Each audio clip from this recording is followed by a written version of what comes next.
Il y a 11 ans, Hasbro a décidé de s'éloigner un peu de la G1 en Generations en nous offrant une nouvelle version d'un design G2 d'Optimus dans la courte gamme Reveal the Shield. Il faut dire que le design de Laser Optimus est très apprécié. La figurine originale a longtemps été l'un des meilleurs Optimus, avec des articulations exceptionnelles pour un jouet de 95, et un nombre de fonctionnalités impressionnant. Son repaint en Scourge pour AID 2001 n'a fait qu'accentuer cet attachement au design, en faisant l'un des meilleurs repaints d'Optimus en noir qu'on ait eu sur toute la franchise, que ce soit par le design ou par le personnage. Et c'est en 2011 que Hasbro a décidé de rendre hommage à Laser Optimus en sortant une version deluxe du personnage. Son mode camion est bien fait, et reprend quelques idées de la version des films avec ses flammes à l'avant et l'habitacle en bleu, alors qu'il est censé être noir sur l'original. Les aérations grises sur les côtés, le plastique transparent des phares, de la calandre et des vitres, les jantes peintes et les roues doublées à l'arrière sont autant de points qui me font aimer cet Optimus en mode camion. Je trouve la réimagination très bonne, avec un aspect un peu agressif qui sera encore plus important en mode robot. Les vitres sur les côtés sont en plastique bleu, peintes en orange. C'est le plus gros défaut de ce mode alternatif, en lui donnant un carré orange de chaque côté de la cabine qui est loin de passer inaperçu. Enfin, l'arrière est très propre, avec une absence de jambes pleinement visible et un sabot pour une remorque. Bien sûr, on pourrait critiquer l'absence de remorque avec cet Optimus, mais ça lui a permis de sortir en deluxe, ce qui est pas mal. Pour un molde si bon, c'est mieux de ne pas l'avoir encombré d'un accessoire si grand qui n'était même pas inclus avec les Optimus G1 standard à l'époque. La transformation d'Optimus est géniale, même si elle n'est pas toujours la plus simple à faire, surtout vers le mode alternatif.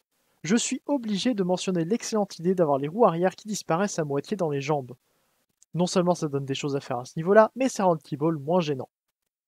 Laser Optimus est un peu petit en robot. C'est censé être Optimus, mais sa stature due à son prix de vente peut déplaire. Heureusement, on a maintenant une alternative qui est à la base de l'écriture de cette vidéo. Par contre, il compense en ayant une allure très puissante et imposante. Ce design d'Optimus utilise tout l'avant du camion pour former deux épaules surdimensionnées, qui lui donnent une silhouette massive. Sa tête est très particulière, bien plus complexe que ce qu'on a en Generations actuellement, et le reste des détails rentre bien dans l'esthétique de l'époque. On dirait un mélange entre la complexité des films et les formes G1, ou pour le coup G2. Son torse est pour une fois formé par les vitres du camion, ce qui est bien pour Optimus, mais très mauvais pour un Scourge, qui est censé avoir le torse gris, alors que le camion a le pare-brise rouge. C'est d'ailleurs un très bon point de Scourge, qui fait disparaître le Ball en l'utilisant comme détail d'un torse totalement indépendant du camion. Les pièces oranges des vitres en mode camion sont rabattues à l'intérieur du torse en robot, pour révéler une matrice moulée en place. L'idée est pas mal et donne une utilité à ces panneaux affreux en mode alternatif. Le seul point gênant sur cette figurine, c'est les panneaux derrière les avant-bras, qui forment les portières du camion. C'est littéralement le seul endroit où on a un morceau du camion qu'on aimerait ne pas avoir, et qui peut parfois gêner les articulations.